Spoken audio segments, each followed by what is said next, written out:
Iran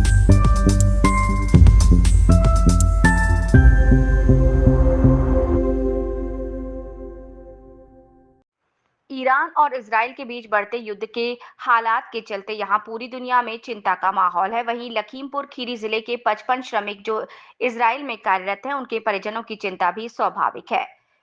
इसी को लेकर राहत की खबर यह है कि श्रम विभाग इन श्रमिकों से वीडियो कॉन्फ्रेंसिंग के माध्यम से लगातार संपर्क में है। सोमवार सुबह 10:30 बजे श्रम विभाग के कनिष्ठ सहायक अजय कुमार ने जानकारी दी कि इजराइल में मौजूद सभी श्रमिक पूरी तरह सुरक्षित हैं। उनके मुताबिक श्रमिकों को फिलहाल छुट्टी दे दी गई है और वे सुरक्षित स्थानों पर हैं। विभाग द्वारा उनके परिजनों को भी लगातार जानकारी दी जा रही है ताकि कोई भ्रम या चिंता की स्थिति ना बने।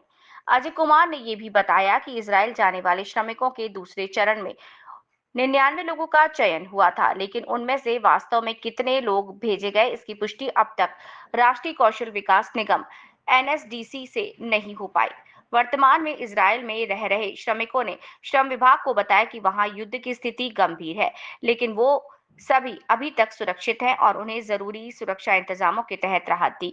श्रम विभाग की टीम लगातार स्थिति पर नजर बनाए है और सभी श्रमिकों से संपर्क में बनी है। नमस्कार दोस्तों, इस वक्त लखीमपुर खीरी से एक बड़ी खबर सामने आ रही है कि लखीमपुर खीरी के लगभग 150 मजदूर इजराइल में फंसे हुए हैं। जैसा कि आप लोगों को पता है कि इस वक्त मिडिल ईस्ट में भयंकर जंग जारी है। अमेरिका ने जैसे ही कल 3 ईरान के शहरों पर, ईरान की जगहों पे हमला किया, पोतांजो में, फोर्ड में, इस्फहान में, जो उसके परमाणु संयंत्र ठिकाने हैं उन पर भीषण हमला किया गया। तो इसको लेके ईरान कतई खामोश नहीं है। ईरान ने कहा कि गेम शुरू हुआ है। अब ईरान के जो खामनेई ने बोला कि अब गेम शुरू हुआ है, शुरुआत की है अमेरिका ने और इसको खत्म हम करेंगे। तो जब से ये युद्ध शुरुआत हुई है, अब आज की स्थिति ये आ गई है कि ईरान ने अपने हमले इतने ज्यादा तेज कर दिए हैं इजराइल पर कि अभी तक सुबह से वो 10 बैलिस्टिक मिसाइल दाग चुका है इजराइल पर। इजराइल की स्थिति बहुत ही भयावह नजर आ रही है। इजराइल के तेल अवीव और हाइफा, जो तेल अवीव जैसी राजधानी जो ईरान की है, इजराइल की राजधानी तेल अवीव है, उस पे हमले इतने ज्यादा भीषण हो रहे हैं कि वहां पे बिल्डिंगें पूरी तरीके से ध्वस्त हो गई हैं। अभी थोड़ी देर पहले TV9 भारतवर्ष की एक वीडियो सामने आया था, उसके रिपोर्टर एक कवरेज कर रहा था और उस टाइम वहां पर हमला हुआ। एट ए टाइम वहां पर देखा जा रहा था कि सायरन बज रहे थे, बंकर्स में लोग घुस रहे थे। तो वहां की स्थिति जो इजराइल की है वो इस समय बहुत ही दर्दनाक हो चुकी है। कहीं ना कहीं उस स्थिति को और भी भयानक हो सकती है।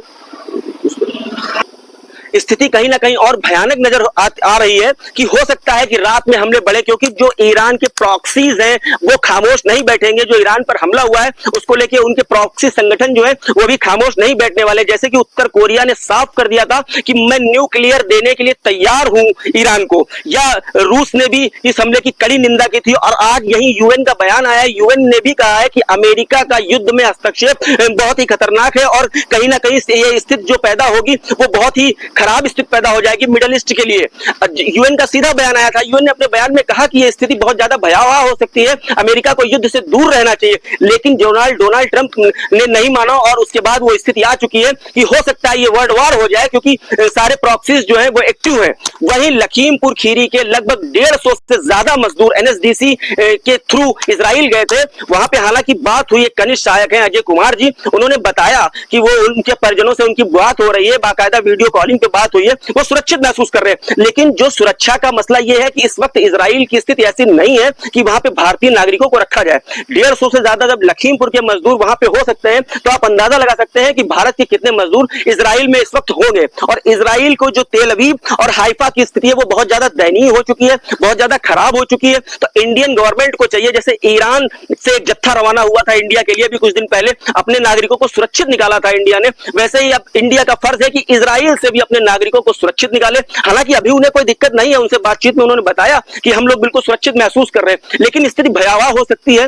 बंकर में लोग कहां तक छुपे रहेंगे, जो बिल्डिंगें हैं वो पूरी तरीके से खत्म हो चुकी हैं। ईरान का जो हमला था वो इजराइल के अस्पतालों पर तक हमला हुआ। तो आप अंदाजा लगा सकते हैं कि इस समय इजराइल की स्थिति कितनी भयावह हो चुकी है। और मिडिल ईस्ट का जो हाल है वो बहुत ज्यादा भयंकर हो चुका है कि स्थिति युद्ध की ऐसी हो चुकी है कि कभी भी कुछ भी हो सकता है, न्यूक्लियर हमले भी हो सकते हैं या स्थिति और ज्यादा भयावह हो सकती है। तो मैं इंडियन गवर्नमेंट से ये रिक्वेस्ट करूंगा कि जो लखीमपुर के नागरिक, लखीमपुर के लोग, श्रमिक फंसे हुए हैं इजराइल में, उनको वापस लाया जाए और जो भी भारत के नागरिक हैं उनको वापस लाया जाए। मैं वंदे भारत के लिए मुजीबुर रहमान खान, लखीमपुर। क्या नाम है सर आपका? मेरा नाम अजय कुमार है। मैं यहाँ कनिष्ठ सहायक के पद पर तैनात हूँ।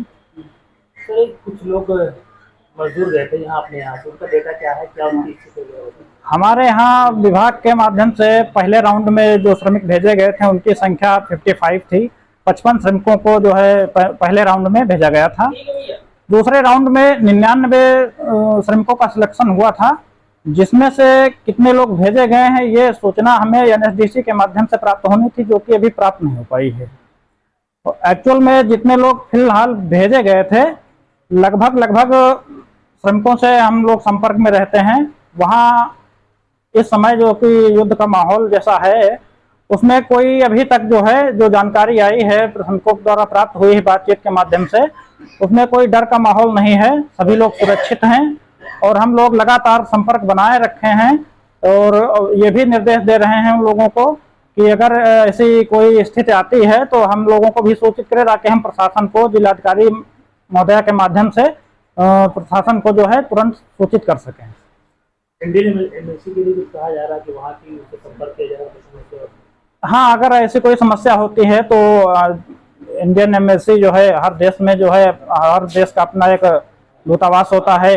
वहाँ के जो है अपने देशवासियों की सुरक्षा और समस्याओं के निराकरण के लिए, तो ये भी हम अगर लोग जो है परामर्श देते हैं कि ऐसी किसी अप्रिय अवस्था में जो है, अप्रिय स्थिति में तुरंत जो है भारतीय दूतावास से संपर्क करें और अपनी समस्या से अवगत कराएं, ताकि सरकार उनका सहयोग कर सके। कैसे बातचीत आपकी हो रही, फोन के माध्यम से? हाँ, फोन के माध्यम से जो है वीडियो कॉल या जो है ऑफलाइन मोड में जो है बात हो पाती है। अभी आप कुछ क्षण पहले आपके समक्ष जो है एक श्रमिक से बात की गई, उन्होंने बताया भी जो है कि यहाँ सुरक्षा का कैसा माहौल है, कोई डर का माहौल नहीं है।